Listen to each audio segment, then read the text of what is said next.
It doesn't seem like that long ago that the whole idea of watching video on your phone was novel, to the point of being crazy. If I put myself back a few years and imagine a conversation with my grandmother, hey, I just rented a couple of videos to watch on the plane. On my phone. Huh? Movies? Telephone? What? Now, of course, the idea of high-resolution displays on our smartphones and other mobile devices is mainstream.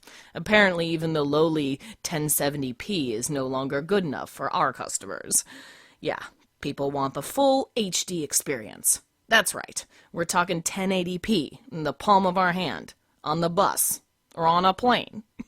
Hi, I'm Amelia Dalton, host of Chalk Talk. Of course, designing full HD displays into mobile devices isn't easy. There are significant engineering challenges in putting HD on mobile devices. High voltages, a variety of display technologies, and evolving standards. Luckily, GlobalFoundries can help us handle these issues.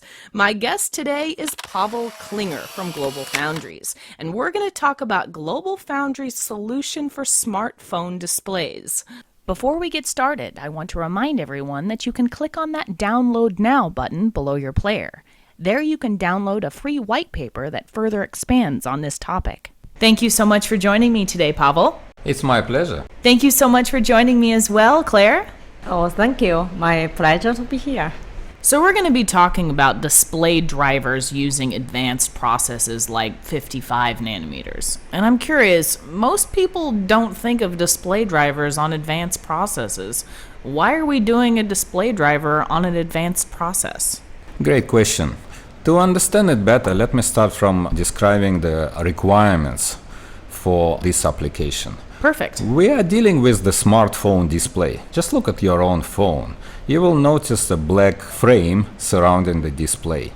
This frame is really narrow, and it's getting even narrower and narrower because the smartphone manufacturer is trying to increase the useful size of the display. I've noticed that, yes. Yeah, and the display driver has to fit into this frame.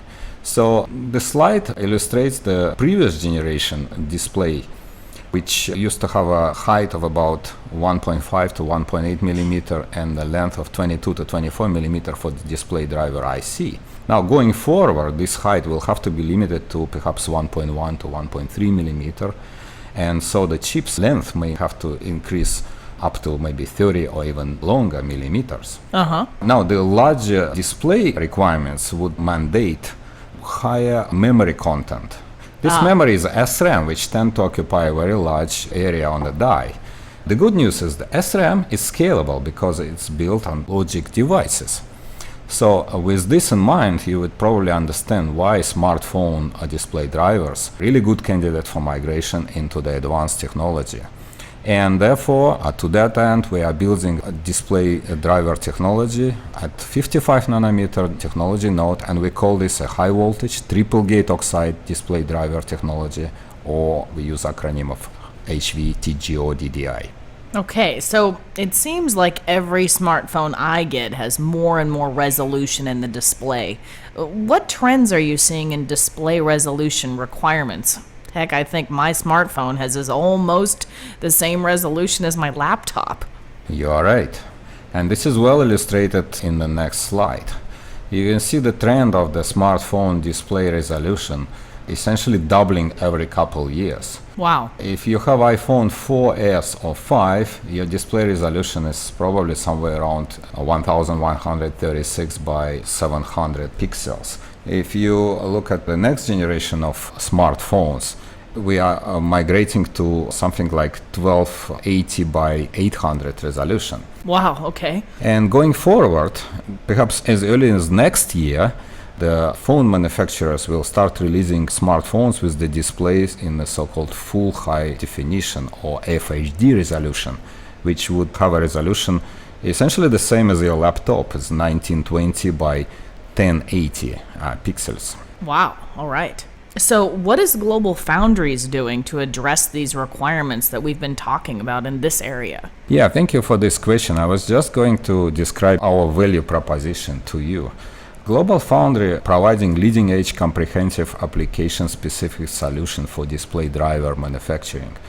This includes the most advanced high-voltage technology for small panel display drivers, Okay. a reliable OTP, which provide high-resolution display drivers with configurable parameter settings for superior picture quality and customer experience. This also includes smallest SRAM's bit cell in order to store the largest frame buffer. Okay. And this SRAM solution also has to have a very low, ultra low leakage in order to prolong the battery lifetime. Makes sense. And finally, going forward, we are considering integrating touchscreen controller solution with this display driver IC, and to that end we will embed effective embedded flash solution into this process. Interesting. Once this is done, we should be able to offer the customers the industry first integrated touchscreen display driver, or we can call it a display controller. Wow, all right. So, Pavel, what is GlobalFoundries doing to enable these solutions? It's a very good question.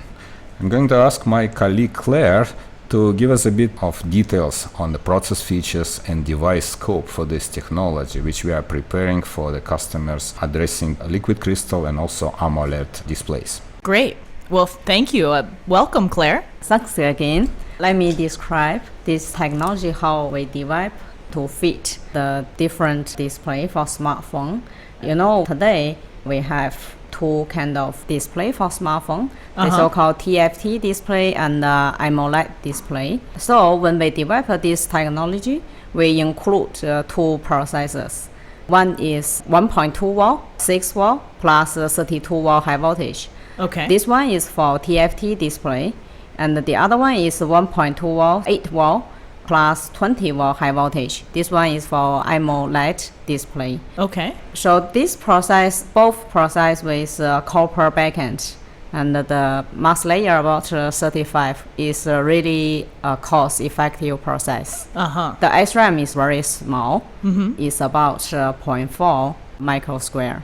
The device built on this platform with 1.2 volt core devices, medium voltage 6 volt and 8 volt.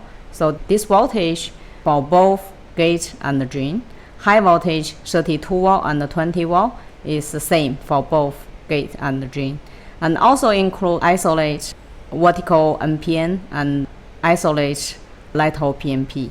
Okay. And some analog devices like a poly resistor, 1K or 2K ohm square, capacitance with more and min. So for customer, we have more options.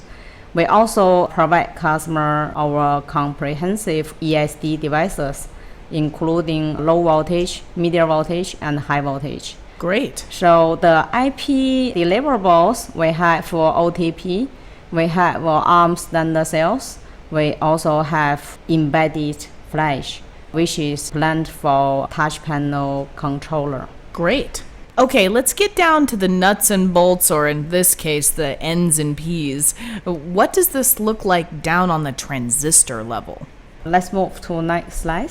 You can see this device architecture is for TFT display. The major difference between TFT and the AMOLED is on the high voltage part. Okay. You can see the high voltage 32 volt for TFT display. We have different option with fully isolate 30 volt high-way NMOS or non-isolate 32 volt high-way NMOS. So this basically for customer application with P substrate tied to 0 or tied to minus 16 volt. Okay. So if we move to next slide, we can see the device architecture for AMOLED display, the 20 volt device with only non-isolate high voltage, because the AMOLED display driver they only tie to ground, so this one without isolate high voltage. So Pavel, can you tell us what this looks like on your product roadmap? When are we going to be able to use this technology? Yes, we are working very hard to enable our customers to start using this technology as soon as possible. Let's take a look at the next slide. We are working on 3 flavors of this technology, as my colleague Claire just described. The technology for TFT displays is going to be ready by early next year.